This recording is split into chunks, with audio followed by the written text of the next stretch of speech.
Hello students, welcome to the channel. I am Poonam Dua from M.Ed Education Academy of Literature and I hope आपने मेरे previous सभी videos देखे हैं जिसमें मैंने poetic meters को समझाया है और today we are going to cover स्पॉन्डी. स्पॉन्डी क्या होता है, इसके examples क्या हैं, कौन कौन से words स्पॉन्डी की category में आते हैं वो सभी हम समझेंगे. और उससे पहले मैं suggest करूँगी कि आप प्रीवियस वीडियोस ज़रूर देखें जिन वीडियोस में मैंने बाकी सारी बेसिक टर्म्स को भी समझाया है, स्ट्रेस्ड अनस्ट्रेस्ड सिलेबल्स को और उससे related iambs, trochee, dactyl, anapest and this video we are covering stressed syllable combination, that is what we call spondee. Iamb में कॉम्बिनेशन होता था अनस्ट्रेस्ड और उसके बाद स्ट्रेस्ड. ट्रॉकी का कॉम्बिनेशन होता है स्ट्रेस्ड और उसके बाद अनस्ट्रेस्ड. डेक्टिल का कॉम्बिनेशन एक stressed then two unstressed syllables and anapest का combination two unstressed syllables followed by one stressed syllables. उसी तरीके से कॉम्बिनेशन स्पॉन्डी में है one stressed followed by another stressed. तो इसी टर्म को समझते हैं हम एक एग्जाम्पल के थ्रू. तो एग्जाम्पल लीजिए वर्ड डाउनटाउन का. डाउनटाउन में आप देखेंगे दो सिलेबल्स हैं. तो स्ट्रेस सिलेबल है डाउन और उसी के बाद वो दूसरे स्ट्रेस सिलेबल को फॉलो कर रहा है टाउन. तो वन स्ट्रेस्ड सेकेंड स्ट्रेस्ड, तो दो स्ट्रेस्ड सिलेबल्स एक साथ, that is the example of spondee downtown. तो आइए कुछ वर्ड्स को बोल कर देखते हैं, उससे आपको बहुत ज़्यादा क्लैरिटी हो जाएगी. Let us speak these words.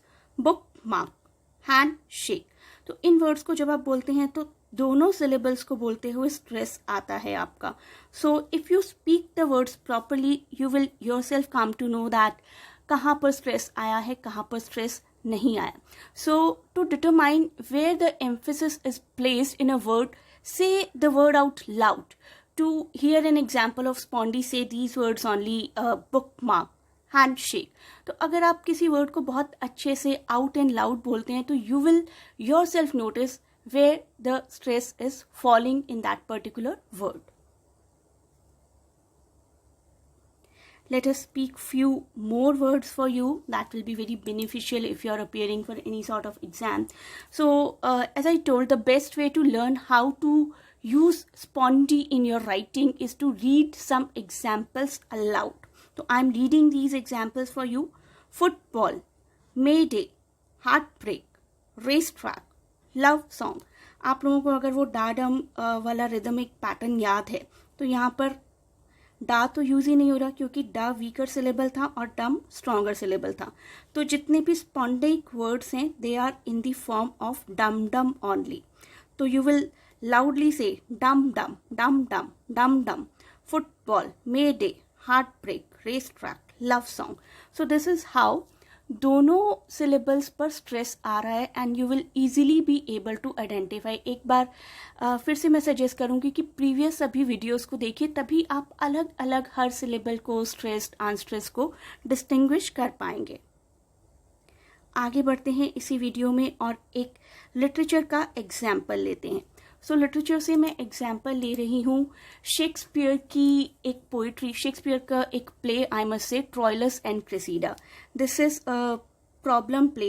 Shakespeare के 3 प्रॉब्लम प्लेज हैं जिनका वीडियो मैं रिसेंटली बना चुकी हूँ और आपको लिंक भी प्रोवाइड कर दूंगी very soon.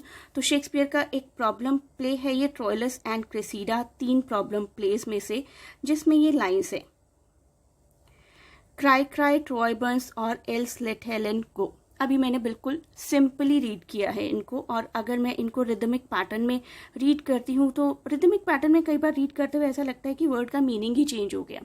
So pure example of spondaic metre are actually very rare to find because कोई भी पोइट्री, कोई भी रिदम, कोई भी लाइन कंप्लीटली सिर्फ सिलेबल, स्ट्रेस सिलेबल को फॉलो नहीं कर सकती.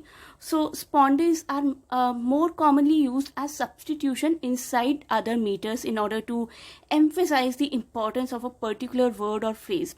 तो यहाँ पर रेगुलर मीटर जो है वो आयाम का है. अगर आप इस लाइन को अच्छे से पढ़कर देखेंगे, आपने आयाम का वीडियो भी देख लिया होगा, तो अनस्ट्रेस्ड फॉलोड बाय स्ट्रेस होता है आयाम में. यहाँ पर क्या फॉलो कर रहा है? और एल्स लेट हेलेन गो को रीड करने वाली हूँ मैं, और एल्स लेट हेलेन गो. तो इस तरीके से स्ट्रेस कहाँ आ रहा है? एल्स पर, हेल पर और गो पर. तो दिस इज़ व्हाट एक्चुअली स्पॉन्डी आयाम इज। और उसी तरीके से स्पॉन्डी क्या है, ये चारों वर्ड्स, यहाँ पर इन चारों वर्ड्स को फुल स्ट्रेस के साथ बोला जा रहा है। क्राई क्राई, ट्रॉय बर्न्स, तो कहीं पर भी आप बिल्कुल अपना पिच लो नहीं करते। Cry cry, Troy burns, or else, let Helen गो। तो आप जब सेकेंड लाइन बोलते हैं तो आप अपने आप आयाम्बिक पैटर्न में आ जाते हैं। जब आप इन 4 वर्ड्स को बोलते हैं तो आप अपने आप इन वर्ड्स को स्ट्रेस करके ही बोलते हैं। तो ये चारों वर्ड्स स्ट्रेस्ड हैं, तो we will say 2 meters of स्पॉन्डी। तो इसी एग्जाम्पल को थोड़ा सा फर्दर एनालाइज करते हैं। स्पॉन्डाइक मीटर्स क्या होते हैं, आप लोग समझ ही चुके हैं बहुत ही अच्छे से। स्पॉन्डाइक मीटर्स होते हैं 2 accented syllables and you can easily identify this type of meter because it contains both stressed syllables। तो यहाँ पर both syllables stressed हैं, cry cry, Troy burns, or else let Helen go। तो स्पॉन्डाइक meter has 2 accented syllables and you can easily identify this type of meter because it contains stress in the adjacent words, cry cry, Troy burns। और stress syllables का combination किसी बात पर बहुत ज़्यादा emphasis देने के लिए यूज़ किया जाता है। रिमेंबर, जब हम किसी से आर्ग्यूमेंट कर रहे होते हैं या हमें कोई डांट पड़ रही होती है तो वो पर्सन बहुत ज़्यादा एम्फेसाइज करके बोलता है हर चीज़ को, और जब हम आर्ग्यूमेंट कर रहे होते हैं तो हम भी मेजर पार्ट्स को बहुत एम्फेसाइज करके बोल रहे होते हैं। तो वही पर्पस बेसिकली लिटरेचर में स्पॉन्डी का है कि जिन चीज़ों पर हम स्ट्रेस करना चाहते हैं, जिन चीज़ों पर हम ज़्यादा एम्फेसाइज करना चाहते हैं, उनको हम स्पॉन्डाइक मीटर में ऑटोमेटिकली बोलते हैं।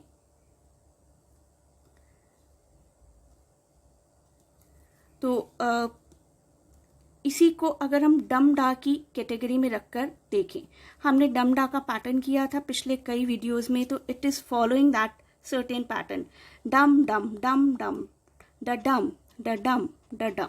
तो एक बार फिर से इस लाइन को बोलते हैं, cry cry, Troy burns, or else let Helen गो।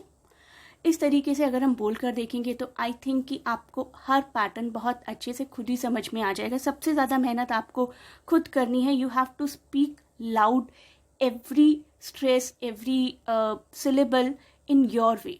तो एक तरीके से देखिए, समझिए हर चीज़ को किस तरीके से उसका सही पैटर्न है बोलने का। Do not just read out slowly like a passive reader, be active in your reading and you will really feel that you are able to decode all these stressed and unstressed syllables. तो अब हम पहुंच गए इस video के end पर, end you can contact us to join our online और offline classes by calling, और you can also WhatsApp at the given numbers. And हमारी अकेडमी की तरफ से a big best of luck for any kind of exam that you are appearing for.